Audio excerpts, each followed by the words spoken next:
마라나타 내가 매일 기쁘게 순례의 길 걸어가고 계시지요? 오늘 꼬리 물기 기억하시지요? 내게 능력 주시는 자 안에서 내가 모든 것을 할 수 있다. 바울 사도가 그 말을 하게 된 배경에는 가난한 데 처할 줄도 알고 부한 데 처할 줄도 안다. 어떤 상황에서도 그 빌립보 교인들에게 항상 기뻐하라고 말씀하셨던 바울이 자기도 그렇게 사는 비결을 이야기한 거죠. 어때요? 주 안에서 항상 기뻐하고 있으니까 쉽지 않죠. 그래서 우리가 오늘 또 방송을 통해 다시 한번 우리 시선을 주님께 향하는 거죠. 이제 오늘 이제 화면을 같이 보도록 하겠습니다. 2만 5천 명의 시민이 20만 정예부대와 맞짱뜨기, 주일 설교 내용이잖아요. 20만 정예부대가 쳐들어왔어요. 그런데 남유다, 우리는 보통 뭐 유다, 이스라엘 이렇게 하면 큰 나라를 생각하지만 정작 남북 다 합쳐봐야 경상북도, 때로는 강원도 크기의 땅에 불과하죠. 그래서 이제 그 안에 이제 주민들이 얼마나 되는가. 처음에 우리 오간사님이 준비한 내용인데요. 요렇게 준비했었어요.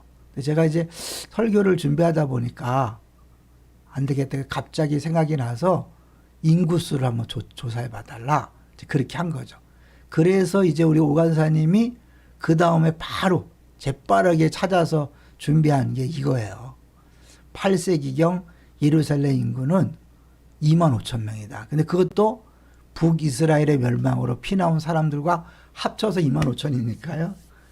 우리 안산의 한 동에도 못 미치는 적은 인구잖아요. 지역도 아주 작고.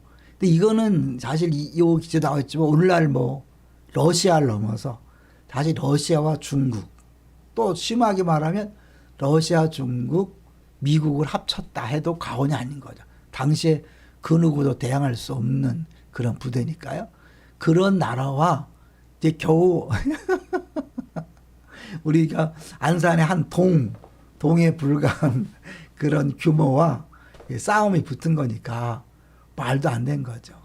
그러니까 히스기야가 처음에 조공을 바치면서 그 위기를 벗어나고 싶었던 것도 어쩌면 이해할 수 있는 거죠. 그런데 워낙 이 사내립은 단 돈의 문제가 아니었거든요. 다시 한번 보시면 이제 이렇게 쳐들어와서 다 먹고 애굽을 정복하기 위해서 교두보로 삼는 거죠.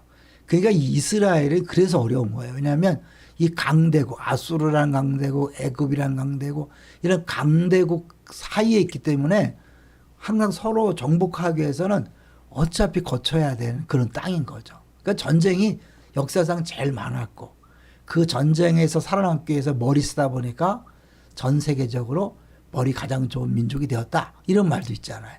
그러니까 이번에도 이 사내립은 이 남유다를 정복해서 북이스라엘 이미 정복했으니까 남유다를 딱 정복한 다음에 마음껏 애굽을 정복하려고 했던 거죠.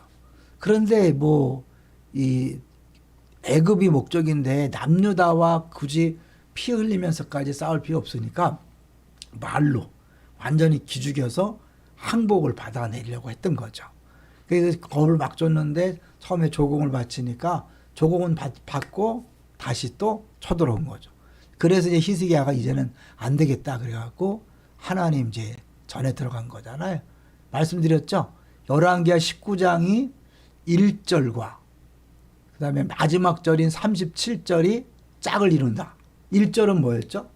1절은 히스기야가 성전에 들어가서 기도했고 구원받은 거라면 37절은 사내립이 자기가 믿는 신의 신전에 들어갔다가 아들들에게 살해당하는 그 극과 극을 보여주는 거죠. 그러니까 하나님이 하신다는 거예요. 그 전체를 쉽게 영어지만 한다면 트러스트, 누구를 믿을 거야. 특히 누구의 말을 믿을 것인가. 누구의 말을. 히스기야는 이사야를 통해서 하나님 말씀을 들었고 또 뭐예요? 랍사기를 통해서 사내립의 말을 들었잖아요. 그런 히스기야 입장에서 이사야를 통한 하나님 말씀을 듣고 하나님을 믿을 것인가 아니면 랍사기의 말을 듣고 사내립의 통한 랍삭의 사나이를 날 두고 항복할 것인가. 이 둘 중에 하나를 결정하는 거죠. 그럴 때 히스기야가 하나님 앞에 나아가서 기도했고, 아시는 것처럼 사자. 이거는 라이온이 아니죠. 그죠? 하나님의 사자. 단수로 썼어요. 그러니까 천사인지 사람인지 알 수 없는 사자 한 명, 하나가 와서 18만 5천 명을 한 방에 죽여버렸죠. 근데 이게 역사적 사실이라는 거 말씀드렸죠? 우리 이것도 우리 오가서 잘 찾아줬는데요. 헤로도투스라는 역사가가 사실은 실제적으로 역사책에 쓴 건데, 쥐들을 동원했다. 이제 그렇게 보는 거예요. 이게 우리가, 이게 뭐 하룻밤 만에 어떻게 18만 5천 명 하나씩 죽여도 한참 걸리겠다 그럴 텐데, 하나님이 하시면 뭐 한순간에 전염병 급속도로 퍼져서 죽게 할 수도 있는 거죠. 뭐 이거 아니더라도 우리는 하나님께서 말씀하신 걸 믿죠. 이거는 말씀드린 것처럼 수십 년 동안 해결되지 않은 거 해결됐다. 우리 지난주에 잠깐 얘기했는데요.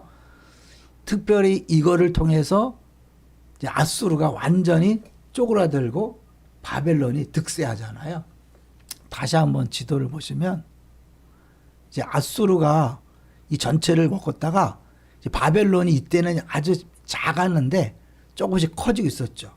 그래서 이사야가 이제 히스기야가 이 전쟁 뒤에 어떤 일이 벌어지죠? 이제 병이 나죠. 병이 나서 죽게 되었어요. 그때 하나님이 이렇게 이사야를 통해서 말씀했습니다. 이게 굉장히 중요한 내용 같아요. 그때에 히스기야가 병들어 죽게 되매 아모스의 아들 선지자 이사야가 그에게 나와서 그에게 이르되 여호와의 말씀, 하나님 말씀이요. 너는 집을 정리하라. 내가 죽고 살지 못하리라 하셨나이다. 죽는다고 하나님 선포했잖아요. 이건 하나님 뜻이잖아요. 하나님 말씀하셨잖아요. 그런데 그걸 듣고도 이사야는 하나님 앞에 히스기야는 간절히 기도했죠. 그리고 하나님이 또 들었대요. 여기 보니 어때요? 내가 내 기도를 들었고. 이사야가 이렇게 이미 결정난 자기의 죽음에 대하여 기도할 마음을 가졌던 건 뭘까요? 네, 하나님이 18만 5천 명을 하룻밤에 죽이는 걸 보면서 사람이 살고 죽는 것은 하나님 손에 달려있다라는 믿음이 생긴 거죠. 그 얘기를 들었고 내 눈물을 보았노라. 하나님이 듣고 본 거죠. 그리고 내가 너를 낫게 하리니. 실제적으로 아시죠? 15년을 더 살았잖아요. 그러니까 하나님이 살아계셔서 우리의 기도를 들으시고 무엇이든지 할 수 있다는 사실을 믿기 때문에 기도한 거죠. 그러니까 하나님의 능력에 대해서 확실하게 이제 히스기야는 이 18만 5천 명이 죽는 상황에서 깨닫게 된 거죠. 이거는 이제 우리 복음과 연결된다는 거 들어봤죠? 히스기야와 남유다를 구원하기 위해서 18만 5천 명을 죽이는 일이 벌어졌죠. 한번 여기에 보면 우리를 구원하기 위해서 하나님이 누굴 죽이셨으며 죽음이라는 공통점이 있죠. 우리 죄 때문에 우리의 죄를 해결해야 되니까 우리 죄 때문에 예수 그리스도를 죽게 하신 거죠. 연결이 되죠. 그러니까 결국 우리를 구원하기 위해서 예수 그리스도를 죽이시고 우리를 살리셨는데 이제 하나님의 자녀를 삼으셨잖아요. 이제는 하나님의 이름이 걸린 거죠. 예수 그리스도와 연합됐기 때문에 우리는 우리가 아니죠. 예수 그리스도잖아요. 그러니 뭐 하나님이 우리의 기도를 안 들어주는 게 이상하죠. 당연히 우리는 믿음으로 기도하면 당연히 들으시고 그 어떤 일도 행하시는 분인 줄로 믿습니다. 다시 한번 이 말씀을 기억하면서 지금 현재 내 마음을 힘들게 하고 스트레스 받게 하고 고통을 주는 문제, 어떤 문제든지 다 주 앞에 들고 나와서 간절히 기도하십시오. 여기 히스기야의 기도를 들었다. 내 눈물을 보았다. 하나님이 간절한 기도에 응답하신다는 걸 보여주잖아요. 다시 한번 이 오후에 힘내셔서 기도하심으로 하나님의 기적을 체험하면서 날마다 감사하며 기뻐하시기를 주의 이름으로 축원합니다.